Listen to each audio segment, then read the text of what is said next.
Kita ngadapin generasi ke depan yang kritis. Tapi kalau dijejali dengan pengetahuan dari alam pikir, kosong. Seluruh indranya harus bekerja gitu. Sekarang yang kita kan begini. Indra ini aja yang dipakai. Iya ya. Hal-hal yang semu, hal-hal yang palsu akhirnya gitu. Berarti hari ini kita ditipu sebenarnya.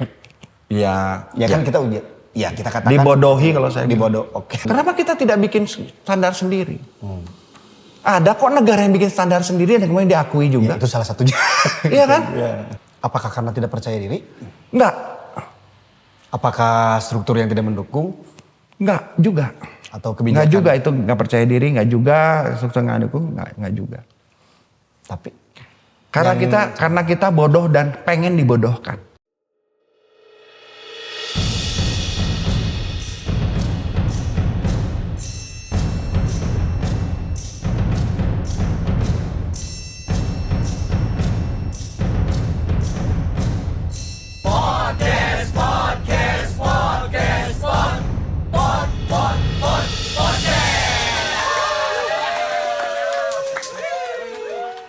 Assalamualaikum warahmatullahi wabarakatuh. Sampurasun teman-teman. Waalaikumsalam. Salam, Om Swastiastu, Nama Budaya, salam kebajikan, rahayu. Apa kabar semuanya teman-teman? Saya sangat senang sekali dapat bertemu kembali. Umur yang panjang, keadaan yang sehat, mudah-mudahan menjadi doa bagi kami dan juga bagi teman-teman di sana ya. Hari ini teman-teman, saya tidak pernah luput mengucapkan terima kasih ya kepada viewers, netizen yang sudah masuk dan memberi masukan kepada kita menjadi podcast yang ikut bertumbuh akhirnya menjadi podcast informasi akhirnya, dan sampai saat ini di episode yang hampir season terakhir kita masih bisa berkomunikasi menjadi teman tumbuh kalian semua. Tepuk tangan teman-teman.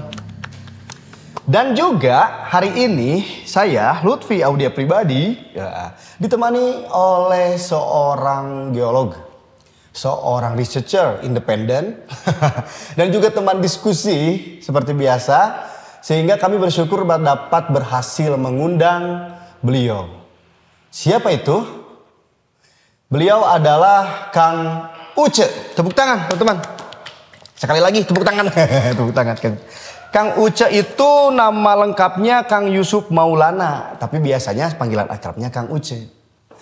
Tidak ada lagi kata lain selain selamat datang Kang di podcast Rumah Tumbuh. Ya. Hatur nuhun pisan tos Sami-sami. bersakeun waktosna gitunya di tengah kesibukan Akang gitu, di tengah kegiatan Akang bisa silaturahmi dengan tim podcast Rumah Tumbuh termasuk Abdi.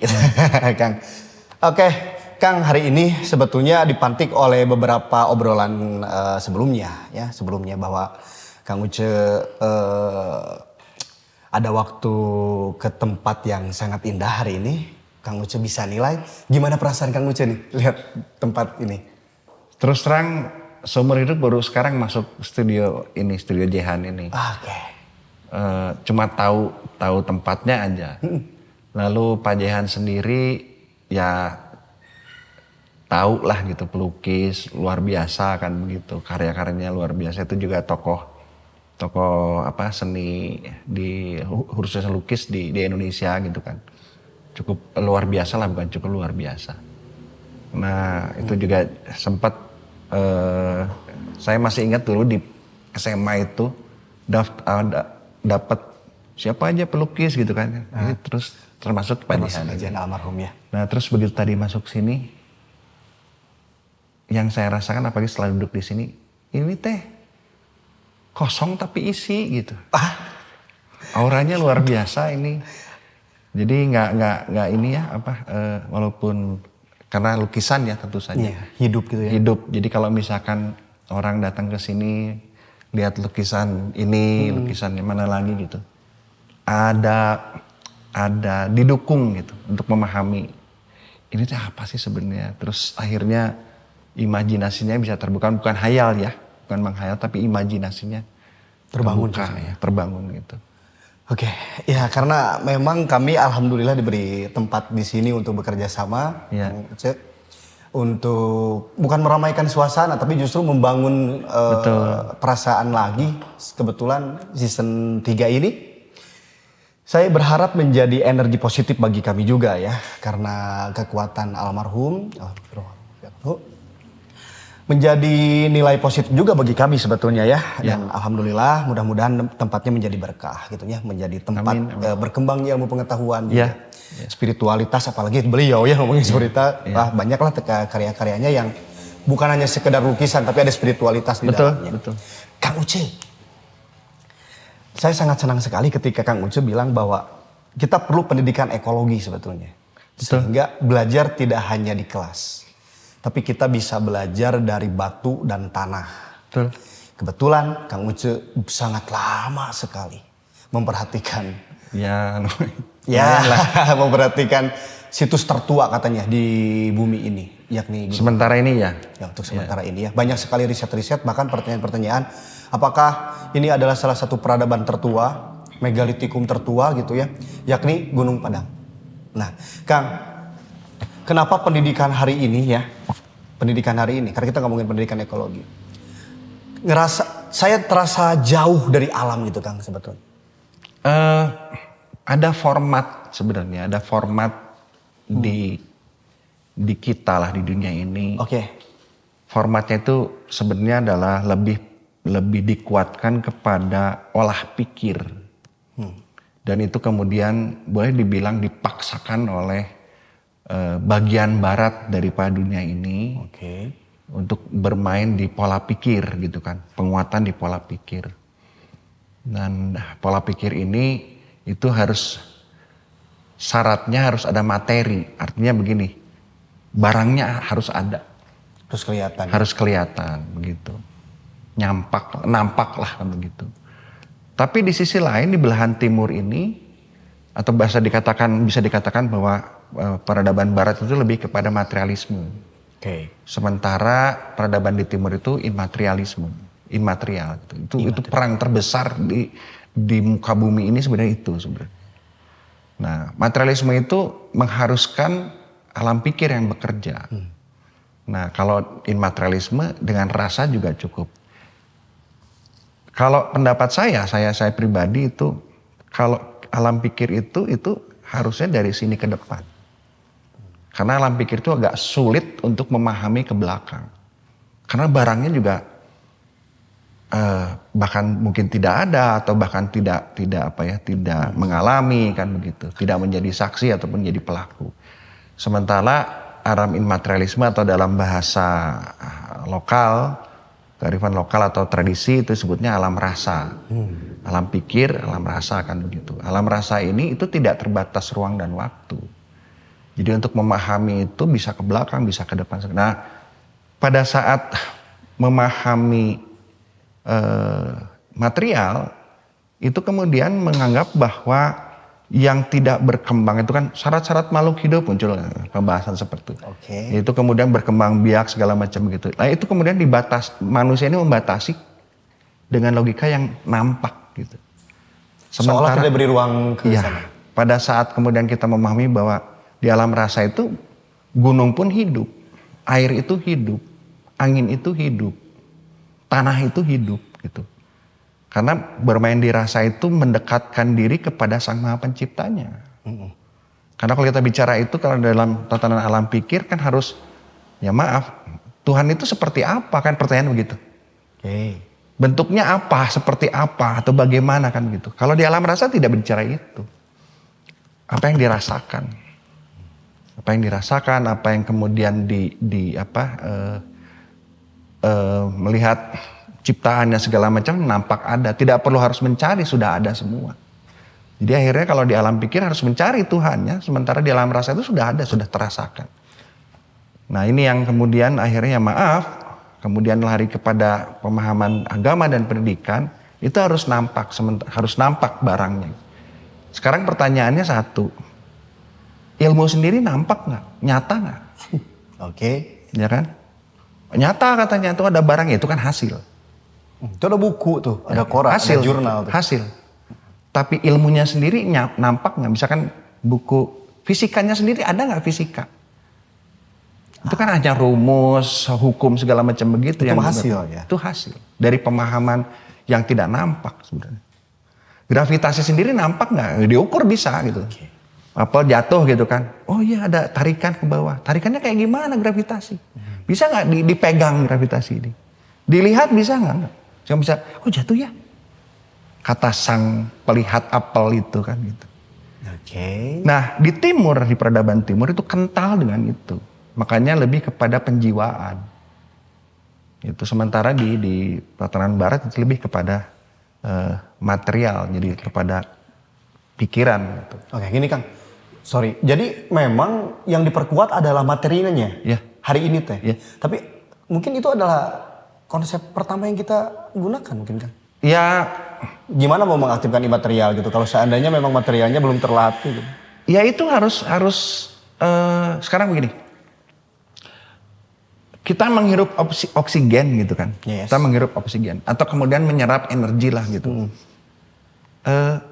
Kalau nggak dilatih dari kecil, diperkenalkan, bukan dilatih, diperkenalkan. Kamu tahu nggak bahwa sebenarnya oksigen itu muncul misalkan dari stomata, dapur di balik daun itu gitu kan. Ada klorofilnya, ada sinar mataharinya begitu. Secara teori ya dikenalkan begitu, tapi diambil daunnya kemudian diperlihatkan gitu. Oh itu harus pakai mikroskop segala macam. Ya pakai alat bisa. Tapi ini kan cuma teori aja begini. Akhirnya anak-anak sekarang makin kesini makin, oh iya cuma hafal saja, tapi tidak tahu barang. Katanya harus tahu barang kan gitu. Jadi ambigu akhirnya kan begitu. Nah inilah yang jadi tidak dekat. Oke. Panasnya matahari kemudian diserap oleh tubuh kemudian membangkitkan vitamin D segala macam itu. Ini gimana sih? Lalu kemudian lagi rasakan bagaimana aliran darah mengalir kan begitu ya. Ini sudah tidak di dalam alam pikir tidak dijelaskan, cuma dijelaskan ini nih dari ini darah ada aorta, vena segala macam begitu. Tapi dirasakan mengalirnya kan tidak dirasakan. Karena kalau pengen lihat mesti dibedah kan. Ya kalau dibedah harus mati kan. Itu yang jadi hilangnya di situ. Yang menjauhkan kita. Menjauhkan kita di situ. Terus sejuk itu kayak gimana sih? Oke. Kan hanya dirasakan. Atau jangan itulah yang gampang begini. Sedih, marah, kecewa, sakit hati. Gimana sih bentuknya itu ya? Bentuknya kayak gimana coba? Atau misalkan pada saat ngerasain itu langsung dicek ke dokter saat itu juga organ mana yang sakit? Nggak ada. Lalu siapa? Apa itu yang merasakan itu? Oke. Ya itulah makanya kemudian manusia ini kan sebenarnya sudah dibikin seimbang, diciptakan seimbang. Rasa dan pikiran itu diseimbang. Akal dan rasanya seimbang. Tapi pada saat akalnya lebih dikuatkan, nggak seimbang. Sementara otak sebelah kanan ini kan otak rasa, insting. Oke, ini tuh ya. Ya, insting sekarang ada nggak bentuknya insting? Susah sih. Feeling ada nggak bentuknya? Oke. Kenapa tidak dijelaskan? Katanya bisa membuat menjelaskan, kata gitu materinya. Oh panjang akhirnya, jadi panjang. Tapi kalau kamu rasain deh, beda. Apalagi urusannya sama pencipta segala macam. Oh, harus ada kelihatan segala macam. Enggak tuh, ngerasain saya juga kan gitu. Oke. Kasih sayang aja pun sekarang dirasainnya gimana coba? Barangnya ada nggak kasih sayang? Coba bisa dirasain kan gitu. Oke. Iya kan? Nah ini yang tidak diperkenalkan kepada yang sekarang. Ini saya jadi kebetulan saya ngajar di sekolah rumah belajar Sabidulungan ya. Oke. Jadi ada rumah baca masyarakat, sekolah masyarakat gitu. Saya ngasih materi di kelas 4, kebutuhan pokok manusia. Seperti biasa sandang, pangan, papan kan. Bercandanya sebenarnya sandang, pangan, papan, casan kan begitu. Oke kan. Ya. Terus begitu saya tanya ke anak-anak kelas 4 ini, apa saja? Lepas ini dulu ya, ini masukin yang 3. Apalagi? Listrik pak, listrik. Apalagi kuota pak, kuota internet. Apalagi menarik, kasih sayang, hilang. Kebutuhan oksigen kata sebelumnya. Ya oke, benar. Terus kasih sayang pak. Saya cukup kaget. Artinya karena tidak ada barangnya, mereka tidak tahu. Karena tidak diperkenalkan rasanya itu. Jangankan kepada alam sekitarnya, kepada orang tuanya, kasih sayang itu bentuknya seperti apa atau berbentuk apa sih kasih sayang ini? Atau kasih sayang itu seperti apa sih materinya gitu. Tidak dikenalkan. Hanya dampak dari kasih sayang diceritakan begitu, tapi tidak diperkenalkan secara benar. Terus ada anak yang setelah ngomong itu semua, akhirnya ada satu anak yang ngomong begini, "Pak, itu kan sandang pangan papan waktu bapak kecil," katanya gitu. "Iya," saya bilang gitu. "Sekarang 2026 kita semua ngomongin itu, nanti tahun depan, tahun berikutnya, 10 tahun lagi kira-kira kebutuhan pokoknya apa?" Sampai situ. Kelas 4 SD? Kelas 4 SD. Kita ngadapin generasi ke depan yang kritis. Tapi kalau dijejali dengan pengetahuan dari alam pikir, kosong. Hampa di sininya. Nah, bagaimana cara mengisinya? Dekatkan kepada alam. Ekologinya harus dimunculkan. Kenapa ya kalau kita kemudian kena panas, terik gitu, kemudian berteduh di pohon, di bawah pohon. Kok rasanya sejuk ya? Yuk kita ke pohon yuk, saya bilang gitu. Oke. Terus diam dia. Enak nggak? Seger nggak? Enak, teduh, katanya, sejuk. Katanya. Kenapa ya Pak? Oksigennya penuh. Jangan belum bisa saya bicara energi di situ kan. Tapi oksigennya penuh. Jadi seluruh oksigen ini kemudian buat darah kita mengalir lebih cepat gitu. Mereka ngerti. Oh iya ya Pak, katanya. Lebih tenang. Kamu marah-marah nggak? Enggak sekarang mah. Kesel nggak? Enggak sekarang mah Pak. Ya. Apa ukurannya akhirnya kan gitu ya? Apa Betul. ukuran? Nanti itu belakangan. Oke. Belakangan. Karena diperkenalkan dulu. Diperkenalkan dulu ya. Tak kenal maka kata sayang kan. Jangan kejadian satu waktu misalkan saya sempat nganter juga di luar itu ya, di luar sekolah masyarakat itu. Saya datang ngajak ada pameran sayuran segala macam tumbuh-tumbuhan. Ada yang mengatakan, "Oh, itu ya tanaman nasi, nunjuk padi." Jadi tahunya tuh itu padi, nanti jadi nasi. Prosesnya tidak diceritakan. Jadi mengenal lebih jauh juga tidak, hanya dikenalkan begitu, itu padi. Dah. Dari gambar, video, YouTube, itu padi. Tapi untuk datang merasakan bagaimana padinya segala macam tidak. Menyentuh saja tidak diperkenalkan. Ini Kang, sorry Kang, saya motong nih. Tadi kan ngomongin tentang sebetulnya pendidikan. Karena kan kesalahan kita selalu disatukan ya pendidikan sama pembelajaran biasanya. Iya. Nah pertanyaannya akhirnya sekarang yang hilang dalam konteks pembelajaran. Pembelajaran hilang. Naon gitu kan ya? Iya karena kalau kita ngarahin ke alam pikir itu kan bisa dikontrol. Ya kan belajar itu kan metode mungkin ya. Iya. Tapi mengalaminya tidak muncul. Kalau pendidikan kan dari bisa satu arah, tapi mengalaminya itu tidak muncul, tidak dimunculkan, tidak diperkenalkan. Kan harus mengalami. Katanya pengalaman adalah guru yang paling baik, katanya gitu. Itu. Tapi kemudian dia dapat pelajaran hanya dari satu sumber, misalkan one way traffic lah, one way gitu kan gitu, komunikasi satu arah gitu. Terus bagaimana pembelajarannya? Kan harus mengalami. Gunanya buat apa sih belajar ini? Kan muncul pertanyaan itu. Iya kan? Lalu diperkenalkan, oh mengetahui itu begini. Terus mengetahui diagram Cartesius itu untuk kemudian memahami mengenai koordinat, titik letak. Gimana ceritanya Pak? Yuk jalan. Ini dari sini yuk. Nah ini ya, berapa langkah dari sini? Oh iya, itu kan pengenalan di situ. Mengalami. Proses mengalami itu yang kemudian dihilangkan. Jadi cuma duduk di kursi, di kelas, begini aja gitu. Tampilan segala macam, cukup visual, audio visual cukup. Lalu ditanya, barangnya seperti apa? Saya kan cuma lihat di TV saja. Secara audio visual gitu. Terus seperti apa sih barangnya? Apa sih keunikannya? Lalu kemudian dari padi ke jagung, ke rumput, ke tebu. Kok daunnya mirip ya? Katanya gitu. Nah kalau tidak datang ke tempatnya, tidak melihat secara langsung, mana bisa tahu. Nah Kang, ini mirip dengan konsep pembelajaran learning based project. Ya. Kan itu sebenarnya adalah sarana pemerintahan, katakannya pemerintahan pendidikan di kita gitu ya. Itu kan salah satunya untuk memfasilitasi itu. Tapi kenapa masih ada yang seperti itu? Karena kan pemikirannya terlalu jauh kalau menurut saya. Yang ringan aja dulu. Jadi kan ujian praktek. Contoh begini, kelas 4 belajar statistik. Bagaimana metode mencari data. Oke. Perlu nggak untuk kelas 4? 4 SD tuh. 4 SD. Perlu nggak? Saya pikir belum perlu di situ. Main saja, mengalami aja dulu. Kasih pengetahuan, ini barangnya, ini tumbuhan tuh ini. Mengalami dulu. Baru setelah itu dia berpikir, misalkan di SMP-nya, ayo belajar statistik, bagaimana kalau rumput-rumputan kayak gimana. Kan dia bisa cari karena tahu sebelum. Mengalami, oh ini, padi ini, rumput ini, sama ya daunnya kan gitu. Keterputusan terhadap itu berarti ya? Iya. Rasa, tadi mungkin Kang Ucu bilang dengar, lihat, rasakan. Iya. Konteksnya. Iya. Nah hari ini emang benar hilang itu kan sebetulnya secara konteks. Sebenarnya tidak.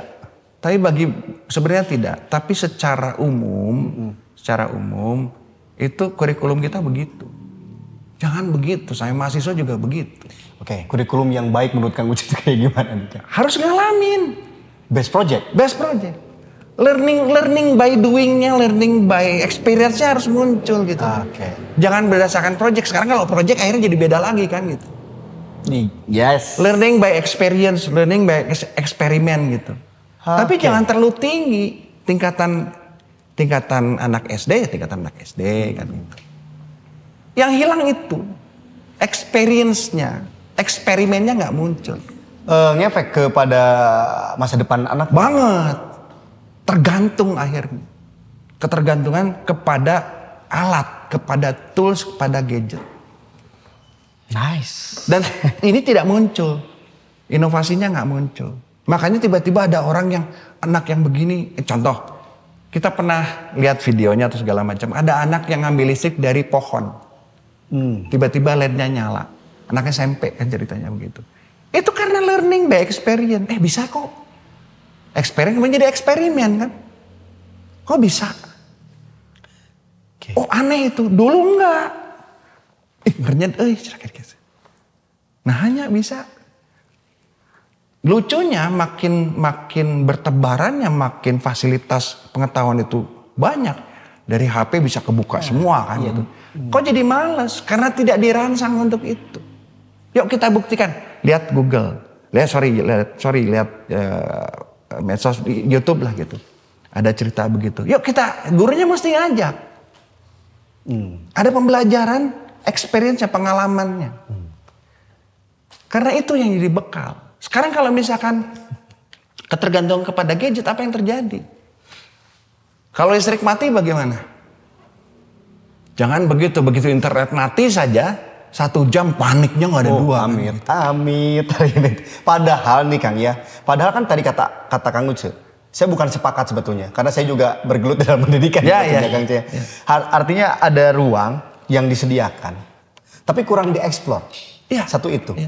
Jadi anomali ketika kita ngomongin alatnya udah lengkap, tapi rasanya masalahnya nggak ada, motivasinya nggak ada. Karena tidak ada makna akhirnya. Dia hanya sebuah alat saja, tapi tidak menjadi makna pada dirinya. Ya, melatih makna akhirnya. Diperkenalkan dulu, tadi saya bilang, makanya diperkenalkan dulu dengan pengalamannya. Ini loh, pegang, sentuh, segala macam harus ada itu. Experience harus ada. Tidak hanya melihat saja. Pegang batu, coba ini batu pasir ini. Rasakan batu pasir. Sama batu, misalkan batuan beku, misalkan andesit gitu. Beda nggak? Beda Pak, katanya gitu.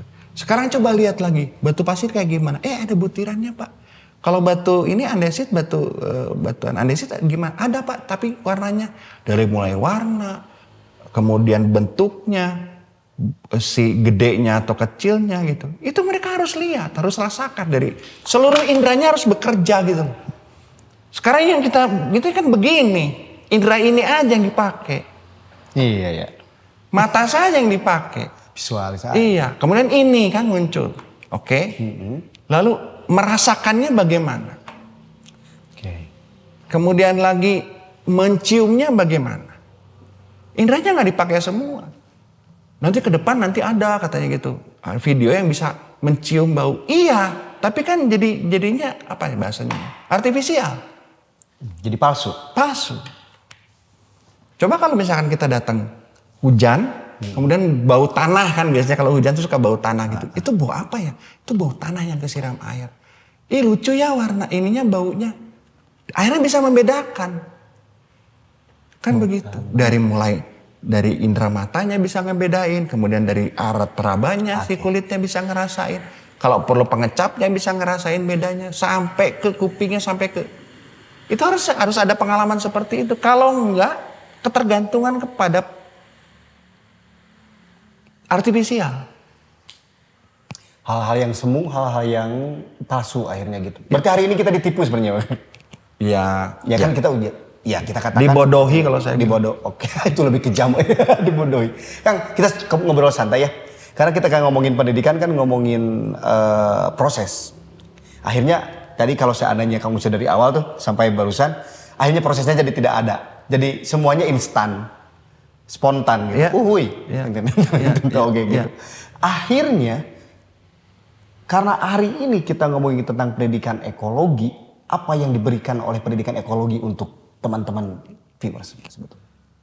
Yang sekarang terjadi atau seharusnya? Yang sekarang terjadi dan seharusnya. Yang sekarang terjadi cuma tahu aja bahwa longsor tuh karena ini hutan bukit itu harus dihutankan segala. Hanya sebuah gambaran saja, hanya sebuah cerita saja. Tapi kemudian akibat dari misalkan gundo segala macam, ada bencana dilihatkan filmnya. Tapi tanpa dikasih tahu kenapa ini. Dan harus ada experience untuk melihat. Sebenarnya gampang gitu. Tinggal bikin aja model, tanemin, bikin tanaman gitu. Kemudian kita kucurkan pelan-pelan. Kita cepretin pelan-pelan gitu. Oh iya meresap ya. Bisa sebenarnya. Sekarang mah gampang ada. Jangan jauh-jauh dulu ke yang longsor itu. Ya, ada itu yang saja. Kita bisa bikin modelnya sebentar. Ini dalam konteks hujan pembelajaran. segala macam. Oke. Bisa. Ini dalam konteks pembelajaran bisa dari hal terkecil sebetulnya. Iya. Tapi ya, saya gini Kang, sorry. Saya ingin membawa kita ke ranah sekolah dasar Kang. Dulu mah kan saya selalu ujian praktek, selalu di akhir semester ada ujian praktek. Iya. Nyebrotin cai gitu, ngenyemprot jadi pelangi. Betul. Itu kan ada penjelasannya. Betul. Gitu kan. Ya. Tiba-tiba tadi ya Kang, kelihatan produknya, metodisnya ada, rasanya tiba-tiba, wih indah. Itu nggak dapat. Yang dapat indah itu sekarang gini. Indah itu dari ini ke sini kan. Oke. Oh sekarang cukup hanya itu. Cukup hanya cuma ngelihat aja. Indah. Itu indah nggak? Kan dikasih tahu. Ini bagus nggak? Bagus. Karena indah nggak? Indah. Karena tidak ngerasain. Yang rasanya feel-nya nggak dapat. Dulu ada bidadari katanya. Ya itu tambahan. Ada guci emas di ujung pelangi. Gitu. Nah, iya, tiba-tiba. Bagaimana kalau pelanginya silang begini? Iya. Terus udah mau kau udah guys sedikit gitu sudah natekannya. Kang Uca, terus menarik nih Kang. Nih kalau seandainya ngomongin pendidikan, pembelajaran tadi ekologisnya itu hal terkecil dulu nih. Kita kita ngomongin tentang longsor dari praktek kecil. Kecil itu. Hujan, kemudian digedein gitu kan. Sudah banyak alat murah-murah sekarang itu. Itu kan tidak dianggarkan. Iya baik lagi ke sana. Dan lebih lucu lagi begini. Maaf saya harus ngomong begini. Banyak orang-orang yang kemudian menulis pengalamannya. Pengalaman jadi sebuah buku. Isinya pengalaman itu ada nilai saintifiknya lah, ilmiahnya gitu. Lalu dia ngutip ilmiahnya begitu. Walaupun tidak disebutkan. Misalkan Newton atau Galileo atau apalah gitu siapa ahlinya gitu tulis gitu. Terus begitu diterbitkan penerbit nanya referensinya apa, buku referensinya apa. Loh itu kan kita ngebuktiin hukumnya gitu. Oh saya pelajari pernah hukum gravitasi. Oh iya ada ditulis pengalamannya dia. Begitu pas mau nulis begitu selesai nulis Kang referensinya mana? Referensi apa? Ya studi literaturnya apa? Buset saya bilang. Akhirnya pengalaman itu tidak menjadi guru yang baik. Karena pengalaman itu harus ada referensinya. Harus ada siapa yang menulis duluan. Ada teorinya nggak? Kan ngeri. Dan sekarang tuh begitu kondisinya. Jadi semuanya harus ada teorinya. Bukan dari dasar. Bukan dari dasar. Sampai tinggi juga emang. Maksudnya sampai sekolah tinggi juga gitu. Iya. Nah itu apa yang salah Kang? Kan emang kita harus jelas, rujukannya memang harus jelas. Karena alam pikir yang digenjot. Sekarang begini, ini Material tadi. Iya, otak kanan kan otak untuk insting, iya, ya kan? Itu rasa gitu. Pengalaman dirasakan segala macam, baunya segala macam gitu. Sementara ini otak alam pikir, logika gitu. Pada saat ini dipus gitu, seimbang nggak manusia? Enggak lah. Ya menurut saya enggak ya, karena memang tidak. Memang jadi tidak. apa? Tumpul. Memang tidak. Pada saat pengalaman itu muncul, lalu diungkapkan, kamu kok begitu? Pakai ini dong katanya gitu. Lah, Kamu gak irasional. Kamu tidak rasional tapi tidak rasional. Seolah irasional ditolak. Ya, Padahal kalau guru pertama itu. iya. Irasional sama rasional tuh patokan dari mana?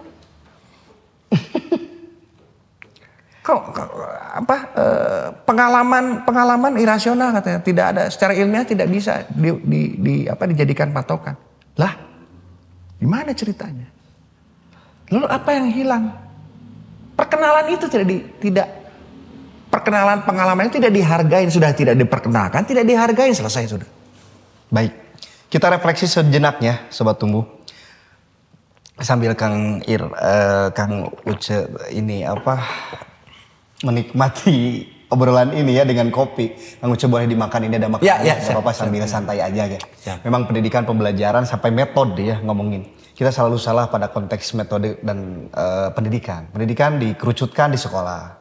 Sedangkan pembelajaran itu ternyata Kang Uce ada perspektif baru ya, luas ternyata. Luas. Luas. Kita bisa belajar dari apapun akhirnya. Ya. Dari apapun, apa yang kita lihat, apa yang kita rasa, apa yang kita dengar. Ya. Nah, Kang Uce, pertanyaannya apa yang selama ini Kang Uce rasakan? Apa yang diberikan Gunung Padang dalam konteks pendidikan dan pembelajaran? Banyak. Oke. Ya, Jadi experience. ceritanya banyak anak-anak sekolah yang dibawa gurunya. Jadi Cianjur tuh sempat bikin wajib. Berarti dibuka ya Kang, bebas seperti itu? Gimana? Dibuka itu makan? Dibuka. Jadi silakan, malah diwajibkan sempat oleh dinasnya berkunjung ke Gunung Padang, anak SD SMP gitu. Datang ke sana bukan cerita tentang Gunung Padangnya, pegang batunya, rasakan. Oh iya kasar, pegang, ketuk-ketuk beda ya. Iya, ada suaranya. Ada suaranya. Terus kemudian ini rumputnya loh, Kok ini tadi malam hujan. Kenapa cepat kering? Padahal baru jam 8, jam 9 10 gitu. Kenapa kalau sini cepat kering? Oh karena dekat sama matahari lebih. Tapi kan ini di bawahnya pohon gitu. Serta begitu. Coba pegang, lihat tanahnya. Oh dia lebih menyerap gitu. Diperkenalkan itu. Karena batunya kok bisa berdiri. Karena bentuknya seperti itu, dikenalkan. Oh ini ceritanya mengenai. Oh ini lava kemudian menjadi columnar join, namanya kekar kolom ya atau columnar join. Batu itu macam-macam. Diperkenalkan. Dari situ juga bukan hanya batu andesit itu saja columnar join. Ada juga batu-batu. Nanti di bawah kita lihat ada batu yang dari jalan kan ada. Nah ini yang diperkenalkan. Tidak hanya ceritanya saja di Gunung Padang. Tapi diperkenalkan yang ada di situ. Contoh misalkan pada saat duduk naik kan, capek dah istirahat dulu, coba merem, rasain. Enak nggak anginnya? Enak, sejuk katanya.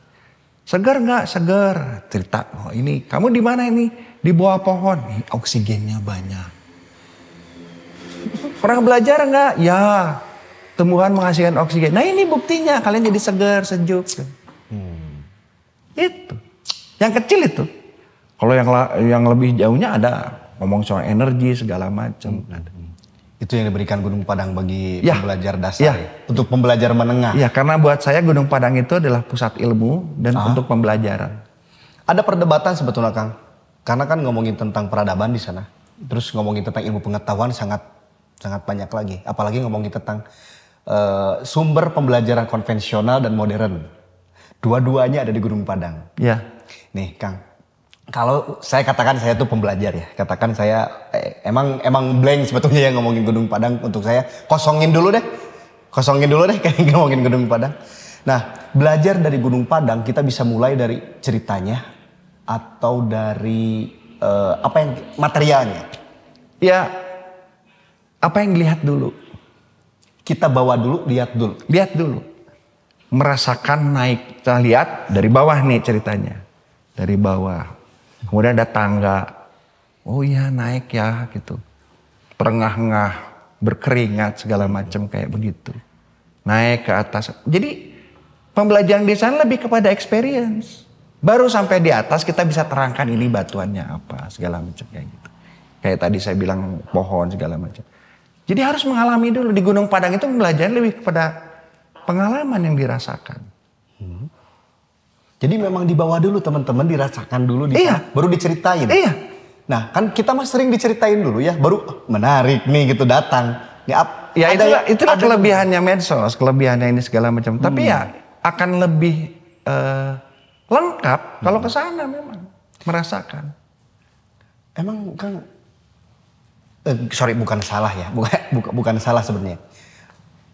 Gunung Padang itu kan pasti ada nilai ekologisnya kan? Oh banget. Banget. Ya saya ingin bodoh aja sekarang. Apa nilai ekologisnya Kang sebetulnya di sana? Salah satu dari fungsi sebuah situs itu adalah menjadi tempat konservasi. Konservasi alam. Oke. Dilaranglah kemudian pohon di sana itu ditebang kecuali izin. Dilarang mencabut rumputnya atau merusak itunya kecuali memang harus ada penelitian kayak gitu-gitu. Lalu kemudian di situ bagaimana kita memahami mengenai air.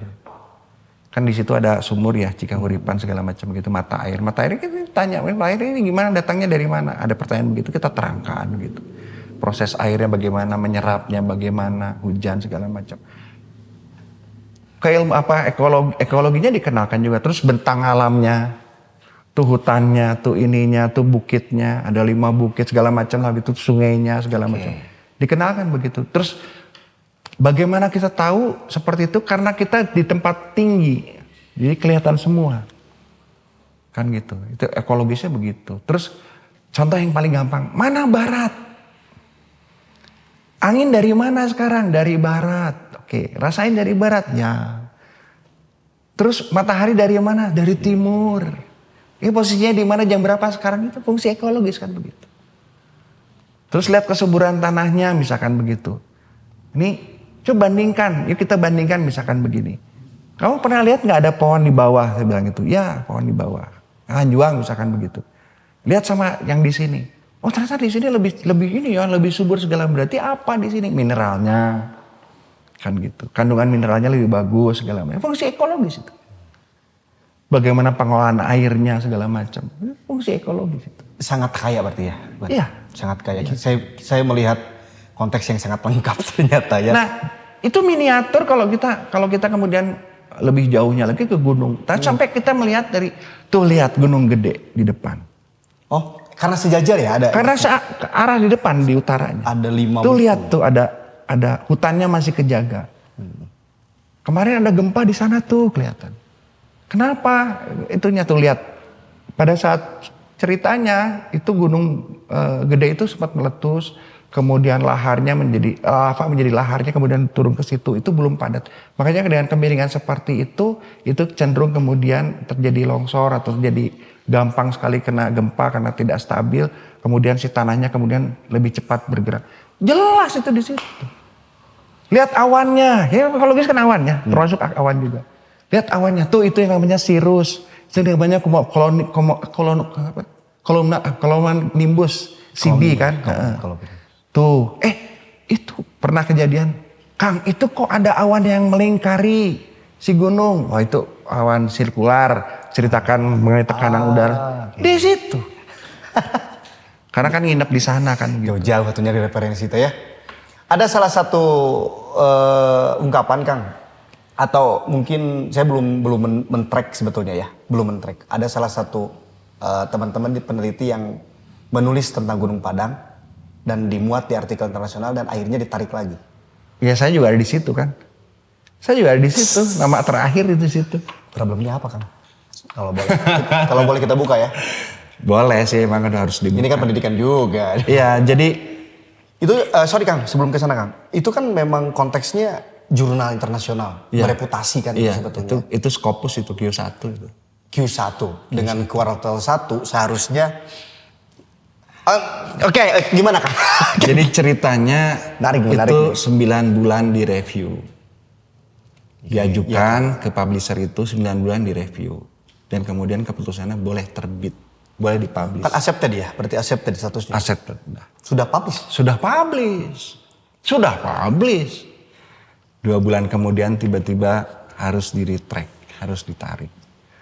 Di-retract itu kan kemudian harus ditarik ya. Retract kan gitu. Bukan forbidden akhirnya gitu. Tapi kan itu sih bentuk penghinaan buat kami masa itu peneliti penghinaan. Karena sebelumnya sudah publish. Iya, itu mah udah bukan lagi di review, itu mah udah publish. Iya sudah publish masalahnya 9 bulan. Nah ternyata usut punya usut. penarikan itu dasarnya dasarnya dari perbedaan pendapat dari 4 orang katanya ahli yang sampai detik ini kita tidak tahu namanya siapa dan berasal dari mana.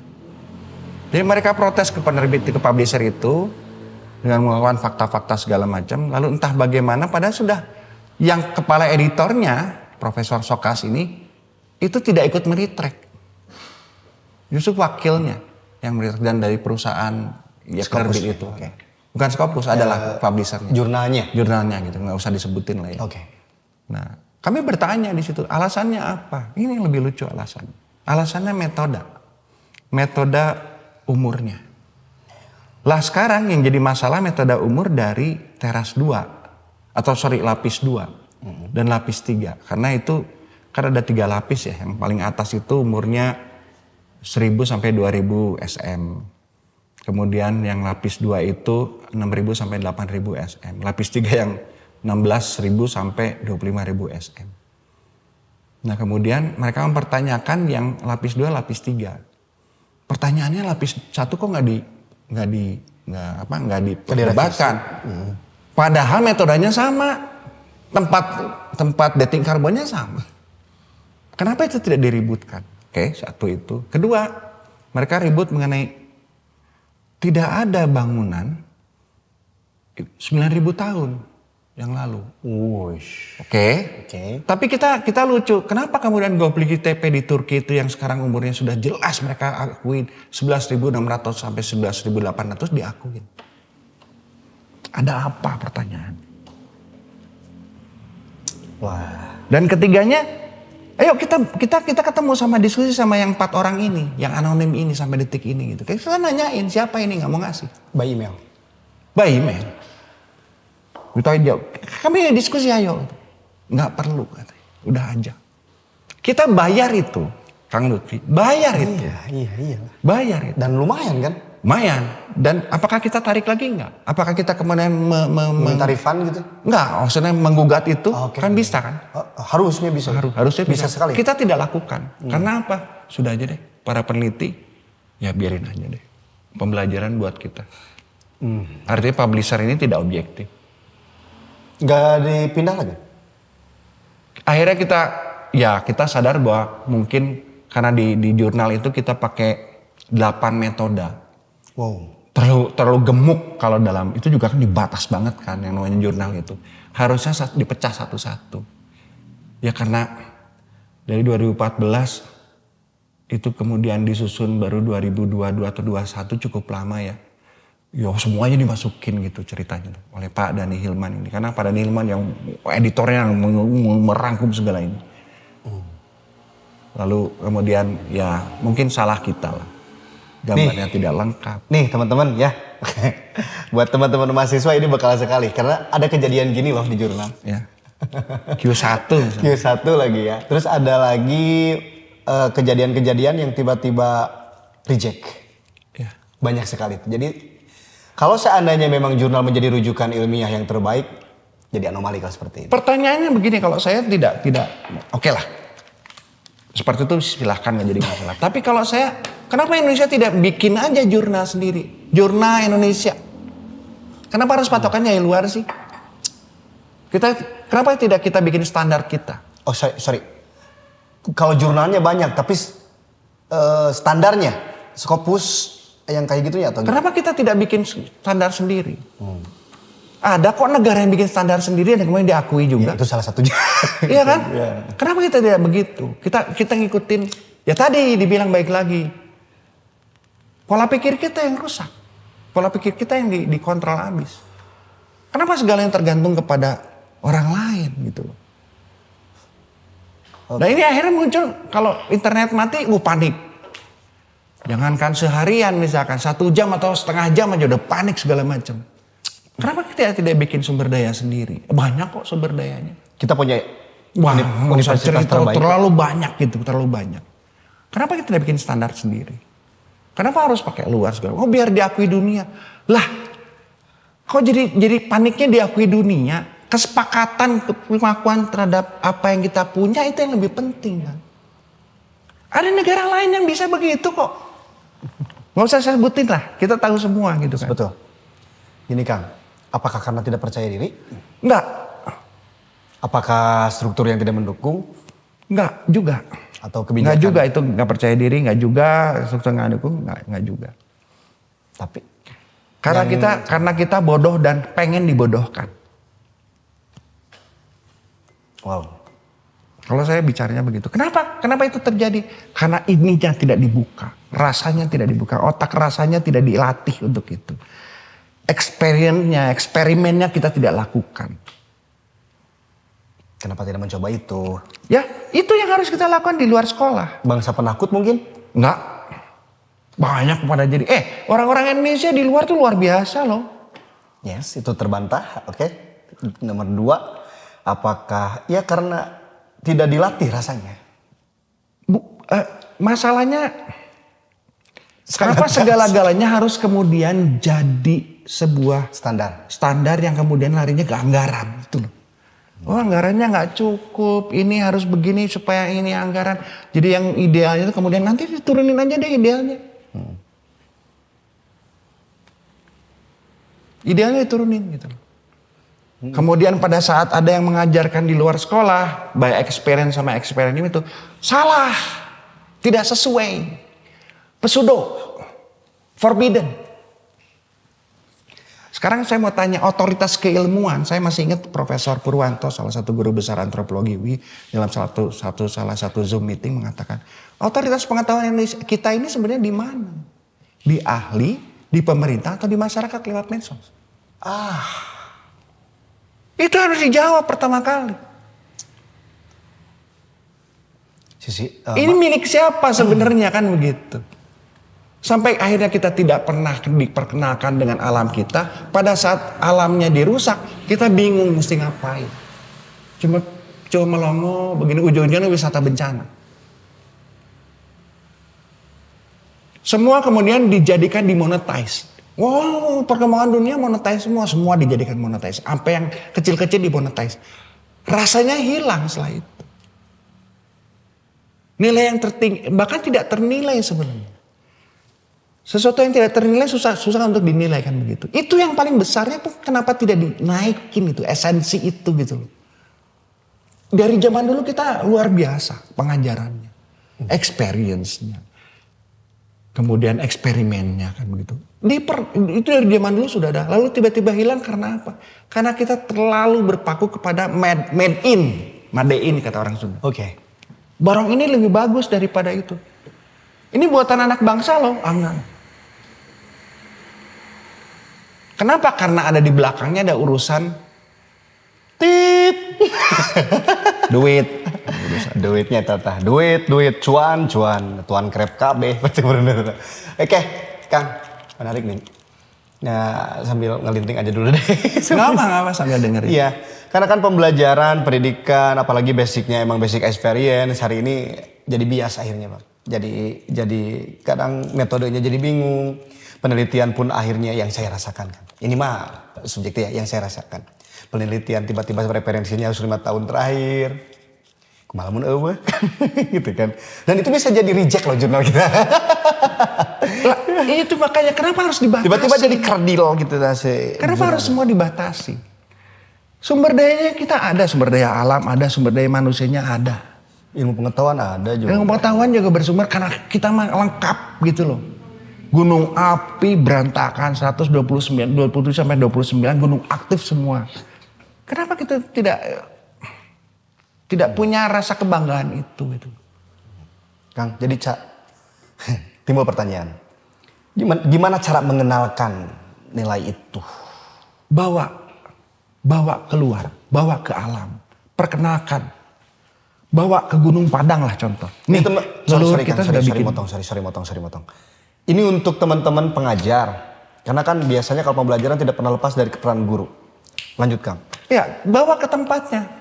Kita taman ada. Angkot ada kasarnya gitu, kalau mau nyewa lah kasarnya gitu. Bawalah. Perkenalkan yang namanya bunyi itu seperti apa. Perkenalkan bahwa orang tua kita, leluhur kita dulu sudah mengenal itu. Apalagi dengan tradisi yang ada karinding, angklung. Bahkan terdekat dengan kita juga. Ya. Ini apa kok bunyinya lucu ya? Oh karinding, kita terangkan. Kamu pernah tahu gitar nggak tahu? Itu apa? Kotak suara, oke. Nah kotak suaranya dipindahkan ke mulut, rongga mulut ini. Karindingnya itu, dawainya itu cuma satu lembar. Tapi ternyata kotak suara di sini kemudian yang mengatur itu adalah lidahnya. Cobain. Bunyinya gini. Baru pertanyaan kemudian, ini sebenarnya buat apa Pak? Dulu buat ngusir hama. Oh, katanya gitu. Tersusun sekali. Tersusun sekali dulu buat ngusir hama. Itu perkenalan itu sebenarnya yang harus dilakukan. Ini kan enggak. Inspiratif. Iya, itu lalu dibuatlah tulisan segala macam. Nggak bisa diterbitin ya sudah, karya sendiri aja kita bikin, tebarin kemana-mana. Sekarang bisa kok. Tebarin aja kemana-mana. Bikin di Facebook juga kayak bikin. Apakah kemudian Facebook di Medsos ya. Medsos. Kenapa? Karena otoritasnya salah satunya adalah di medsos. Oke, untuk teman-teman peran guru memang sangat penting ya kan. Tapi saya ingin bertanyanya konteksnya ternyata tidak mahal juga ya kan. Tidak mahal. Contohnya gini, teman-teman di daerah katakanlah. Saya kan orang daerah nih Kang ya. Teman-teman di daerah gak usah jauh-jauh harus ke kota. Tiba-tiba dibawa ke Punten. Bukan tidak boleh. Ke museum, kemana-mana. Kok di rumah juga ada kebun tuh. Ya. Ada kandang domba tuh di sana. Kita bisa belajar dari sana. Bahkan dari kopi. Kopi kok kalau ditanam di pohon nangka, kok rasanya jadi nangka ya?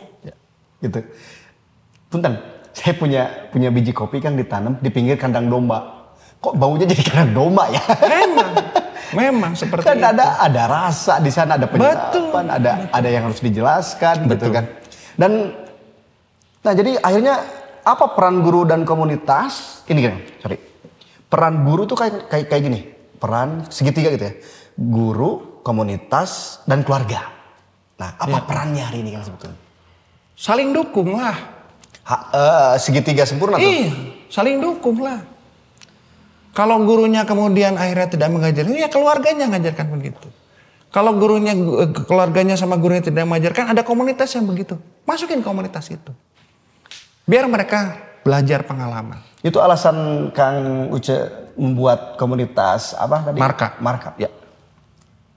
Boleh untuk teman-teman ke sana. Boleh aja. Kami sementara ini baru berlima.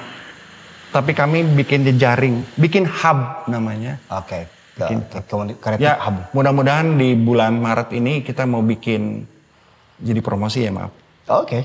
Kita bikin mitigasi bencana berdasarkan kearifan lokal, studi naskah, salah satu naskah Warugan Lemah. Jadi Warugan Lemah tuh ceritanya yang boleh dihuni, boleh tidak, tempatnya di mana buat bercocok tanam, di mana yang bagus segala macam itu. Tapi kan itu secara naskah.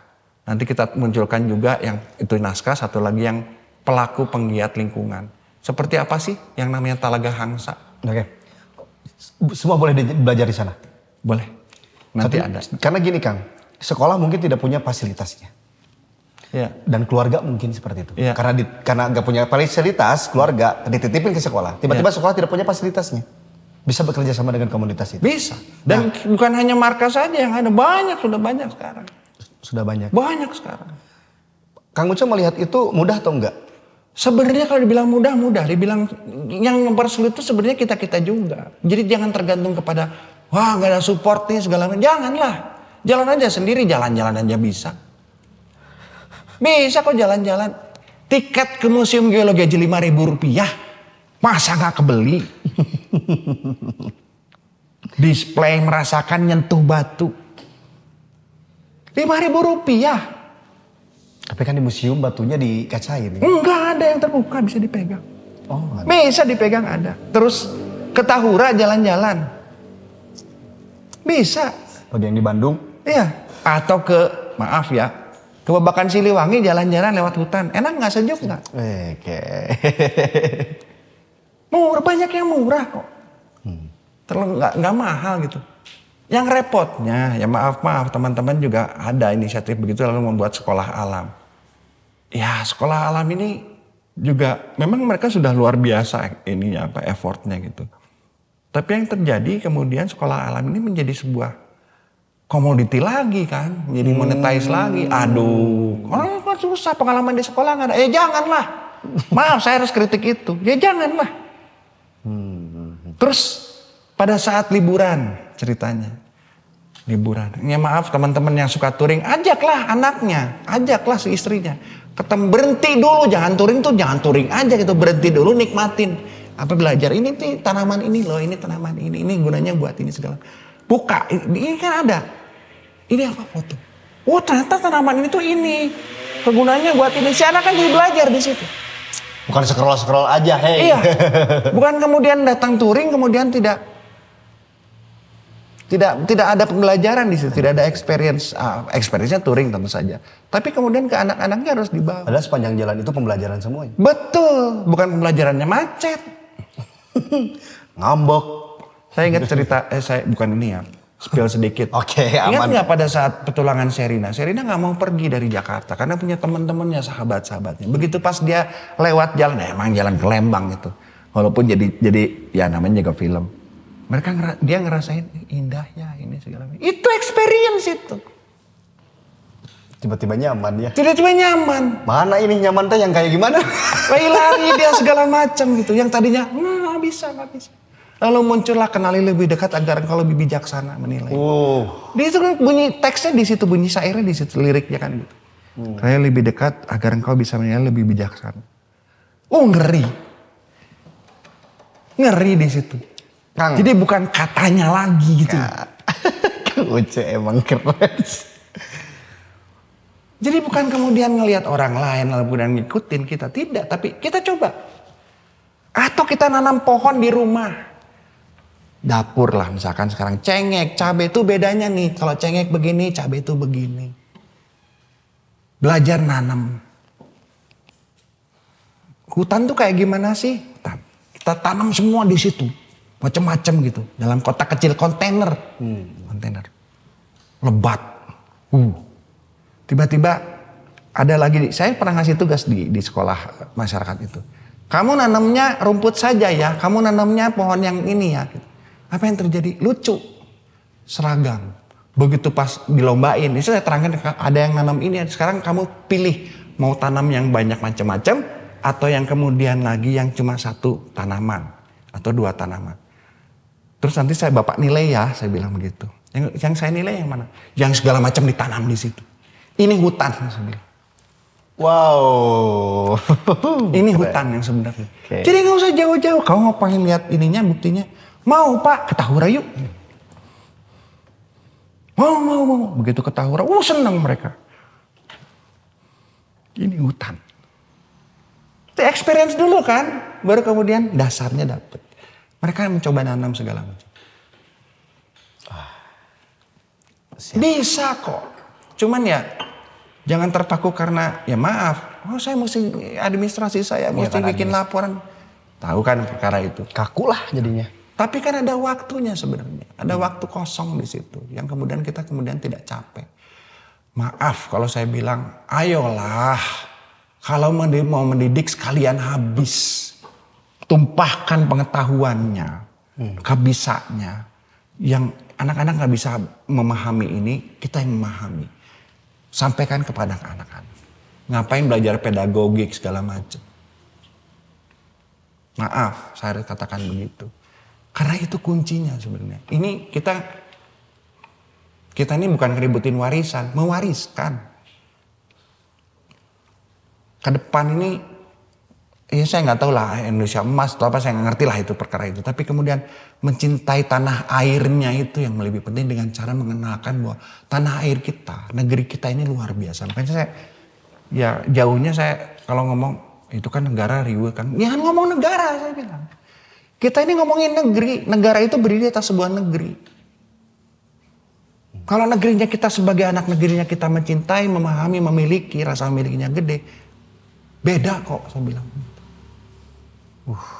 Beda kok. Ini kan putus generasi. Tapi kalau misalkan sekarang anak-anak gen alpha, gen beta nanti ke depan keluar. Tiba-tiba ada pertanyaan. Saya nggak tahu apa-apa. Kok saya sekarang malah mulai mendalik ya. Ini negara ini saya nggak punya. Saya negerinya udah dipegang sama orang lain. Tanah saya punya orang lain. Saya pernah ngajar, saya agak banyak. Saya pernah ngajar jadi dosen tamu di Fakultas Pertanian. Oke. Unpad. Jadi kuliah di geologi, ngajar di pertanian Unpad, mata kuliah budaya. Riwahnya, Mbak Ella.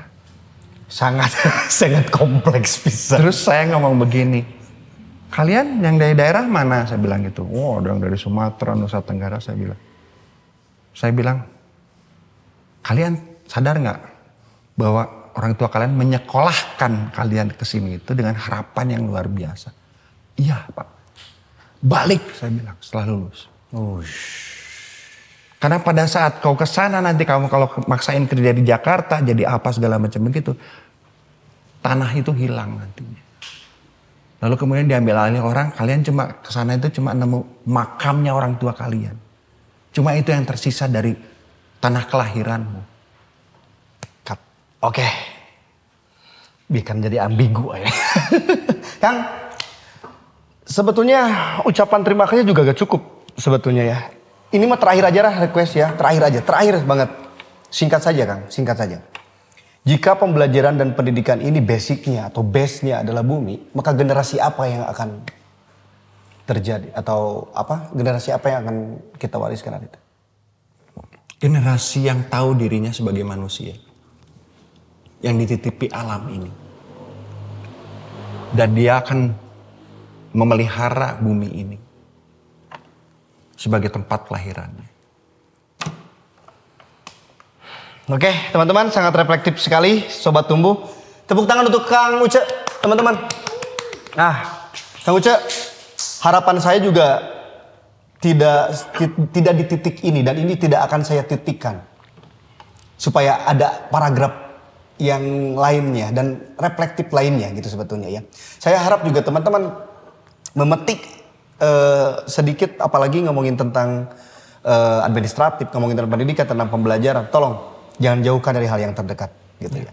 Gak perlu mahal kok, di lingkungan kita banyak. Kang Uce, belajar tidak selalu dari kelas, kadang dari tanah dan batu. Kang Uce sebagai peneliti, kami mengucapkan terima kasih. Sebanyak-banyaknya jangan kapok datang ke Rumah Tumbuh. Ke podcast Rumah Tumbuh. Dan juga salam untuk semua teman-teman. Ya.